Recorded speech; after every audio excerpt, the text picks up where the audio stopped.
आज मैं आपको एक ऐसी कहानी बताने वाला हूं जो साबित करती है कि मॉडर्न टेररिज्म कितना खतरनाक हो चुका है।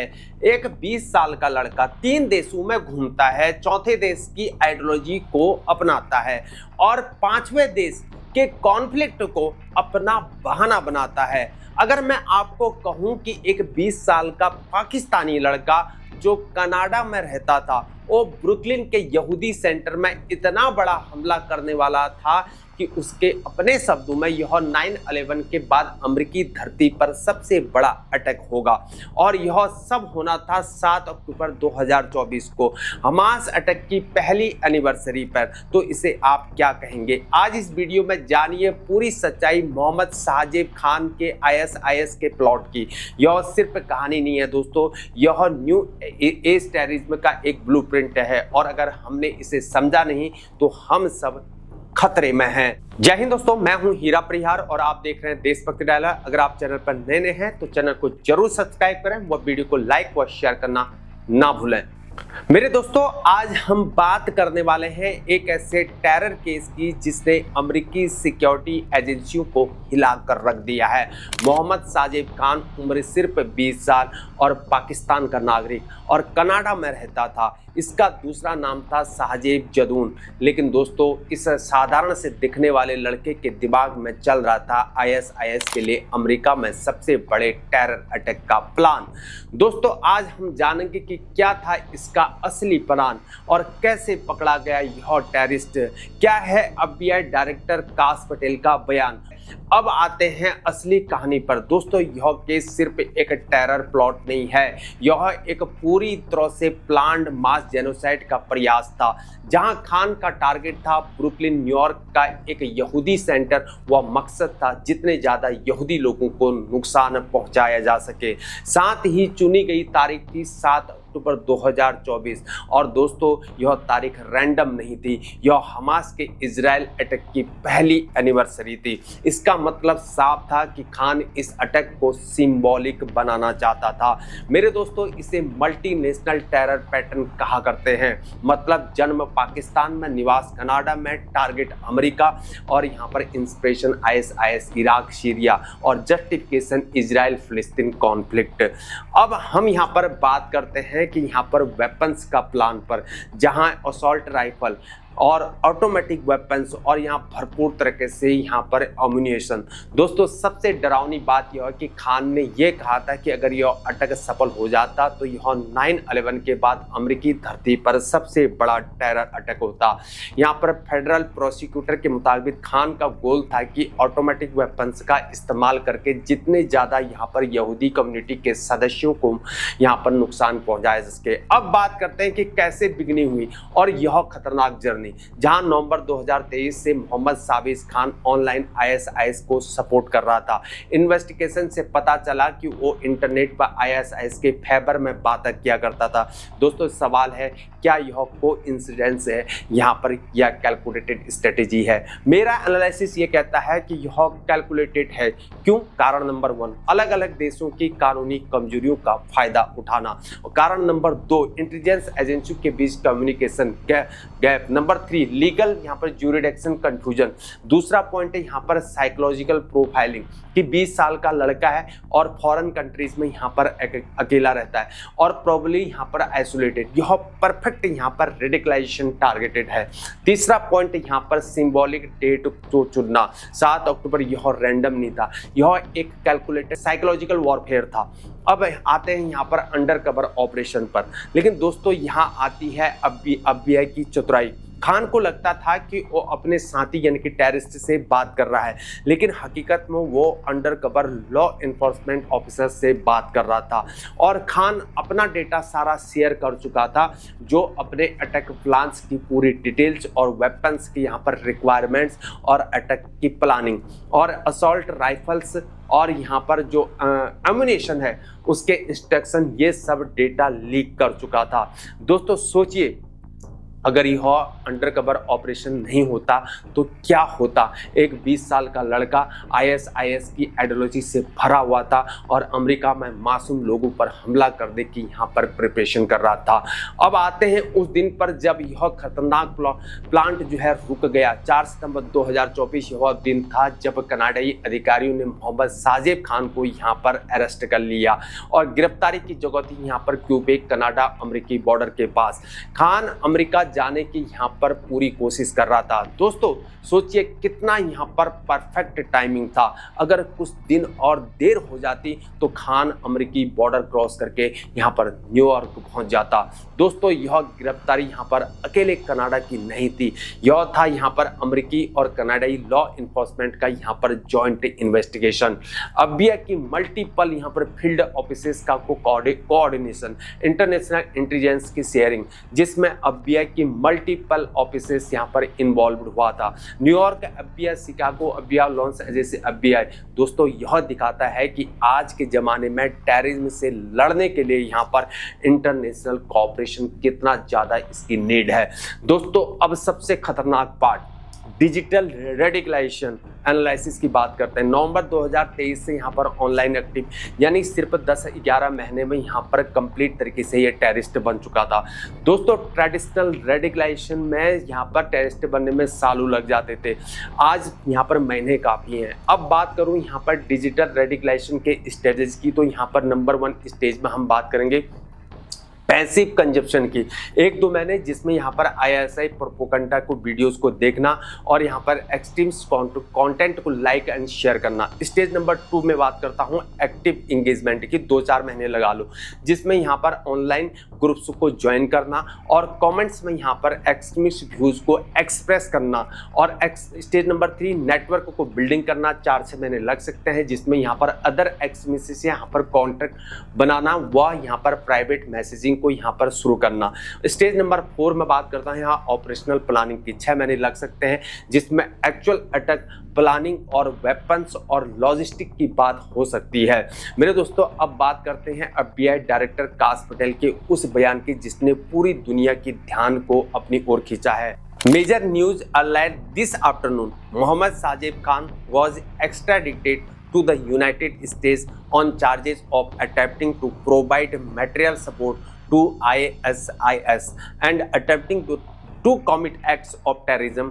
वहीं पटेल का यहाँ पर एक दूसरा स्टेटमेंट है, उन्होंने ये कहा है कि Khan allegedly planned his attack to occur on 7 October 2024, the 1-year anniversary of the Hamas terrorist attack in Israel। Team work की तारीख भी यहाँ पर की गई उनके द्वारा। Thankfully, the great work of FBI teams and our partners exposed those plans and shut them down। लेकिन दोस्तों सबसे जरूरी बात जो काश पटेल ने यहाँ पर कही है, उन्होंने ये कहा कि this case is a reminder of the constant threat of terrorism facing every corner of the world. ये सबसे बड़ी बात है, as well as the disturbing rise in the threats against our Jews communities. उन्होंने साथ में इस बात को भी कहा है। दोस्तों यह सिर्फ एक केस नहीं है, यह एक वार्निंग है। अब बात करते हैं दोस्तों क्रिटिकल एनालिसिस की, जिसमें हम बात करेंगे खान के केस में भी सभी स्टेजेस जो है क्लियरली यहाँ पर दिख रहे हैं। सवाल आपसे है, क्या सोशल मीडिया कंपनीज इसे डिटेक्ट कर सकती थी? जवाब बिल्कुल, लेकिन प्राइवेसी वर्सेस सिक्योरिटी का डिबेट हमेशा यहाँ पर होता है। अगर मैं यहाँ पर बात करूँ दोस्तों FBI की अंडरकवर स्ट्रेटेजी एनालिसिस की, तो FBI की जीनियस मूव की अंडरकवर ऑपरेशन। अब जानते हैं यहाँ पर यह कैसे काम करता है। यहाँ पर step number 1 targeted in identification, AI algorithm से सस्पिशियस ऑनलाइन एक्टिविटी को डिटेक्ट करना। और step number 2 infiltration, fake profiles बनाकर यहाँ पर टेररिस्ट नेटवर्क में घुस जाना। और स्टेप नंबर 3 यहाँ पर ट्रस्ट को बिल्डिंग करना, धीरे धीरे टारगेट का भरोसा को जीतना। और स्टेप नंबर 4 यहाँ पर इंफॉर्मेशन एक्सट्रैक्शन प्लान करना, कॉन्टैक्ट वेपन्स की जानकारी को लेना। और स्टेप नंबर 5 यहाँ पर एविडेंस को कलेक्शन करना, यानी कि कोर्ट में उसका इस्तेमाल हो सके सबूत के तौर पर और जमा कर सके। अब आपसे यहाँ पर सवाल है एथिकल डायलेमा पर। दोस्तों यहाँ एक बड़ा सवाल है, क्या यह यहाँ पर इंटरप्टमेंट है? मतलब मेरा यहाँ पर क्या लॉ इन्फोर्समेंट खुद किसी को यहाँ पर क्राइम करने के लिए प्रोवोक कर सकता है? दोस्तों खान के केस में उसने पहले से ही यहाँ पर आईएसआईएस को सपोर्ट किया था, प्लान्स उसके अपने दिमाग से आए थे। FBI ने सिर्फ यहाँ पर फैसिलिटेट किया है, उसको इनकरेज नहीं। कुल मिलाकर यहाँ पर लेजिटिमेट स्टिंग ऑपरेशन था, यहाँ पर इंटरप्टमेंट नहीं था। नेक्स्ट क्वेश्चन आपसे, क्या इसमें कोई खतरा है? अगर यहाँ पर एजेंसीज इसका कोई भी गलत इस्तेमाल करें तो क्या इनोसेंट लोग क्या इसमें फंस सकते हैं? मैं यहाँ पर कंपैरिजन करना चाहूँगा दोस्तों यहाँ पर भारत के साथ। दाऊद इब्राहिम यूएई में बैठा है और एक्स्ट्राडिशन नहीं मिल रहा है। नीरव मोदी यूके में ईयर्स ऑफ लीगल बैटल चल रहा है और विजय माल्या यहाँ पर सेम स्टोरी चल रही है। सवाल क्यों वेस्टर्न कंट्रीज आपस में कोऑपरेशन करते हैं लेकिन यहाँ पर भारत के साथ क्यों नहीं करते हैं? जवाब क्या है? पॉलिटिकल प्रेशर और इकोनॉमिक इंटरेस्ट और हिस्टोरिकल रिलेशनशिप्स और लीगल सिस्टम डिफरेंसेस। इसलिए हमें भी ऐसे स्ट्रॉन्ग बायलैटरल एग्रीमेंट्स बनाने होंगे। अब समझते हैं कि क्या होता है जब कोई टेररिस्ट को एक दूसरे देश से दूसरे देश भेजा जाता है। जानते हैं यहाँ पर एक्स्ट्राडिशन क्या है। जब कोई व्यक्ति एक देश में क्राइम करता है लेकिन दूसरे देश में छुप जाता है तो उसे वापस भेजने का जो प्रोसीजर होता है वो उसे एक्स्ट्राडिशन कहलाता है। मतलब खान का एक्स्ट्राडिशन, यहाँ पर कनाडा से America, southern district of New York indictment और अब यहाँ पर फेडरल कस्टडी में। और चार्जेस अगर बात करें अगेंस्ट यहाँ पर खान की तो आईएसआईएस मटेरियल सपोर्ट प्रदान करने का प्रयास है। नंबर 2 यहाँ पर नेशनल बाउंड्रीज को पार करते हुए यहाँ पर टेररिज्म का प्रयास किया गया। दोस्तों यह चार्जेस कोई छोटे मोटे यहाँ पर नहीं है। अगर खान गुनाहगार साबित होता है तो उसे मिल सकती है लाइफ इम्प्रिजमेंट यानी उम्र कैद की सजा।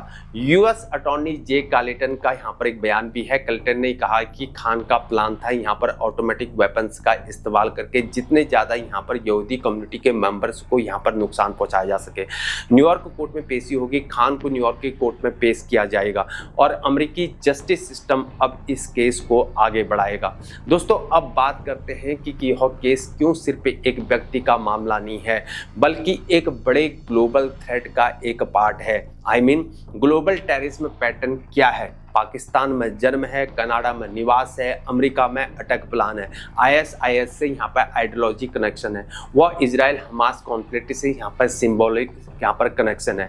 दोस्तों यहाँ पर यह दिखाता है कि आज का टेररिज्म कितना यहाँ पर कॉम्प्लेक्स है। मीन्स कोई एक देश में पैदा होता है और दूसरे देश में रहता है, तीसरे देश में यहाँ पर अटैक को प्लान करता है, फोर्थ कंट्रीज की आइडियोलॉजी को यहाँ पर इंस्पायर करता है, उससे इंस्पायर होता है, फिफ्थ कंट्री के कॉन्फ्लिक्ट को यहाँ पर जस्टिफिकेशन बनाता है। जहां FBI डायरेक्टर पटेल ने यहाँ पर इसे डिस्टर्बिंग राइज इन थ्रेट्स अगेंस्ट ज्यूइश कम्युनिटी साफ साफ इस पर कहा है।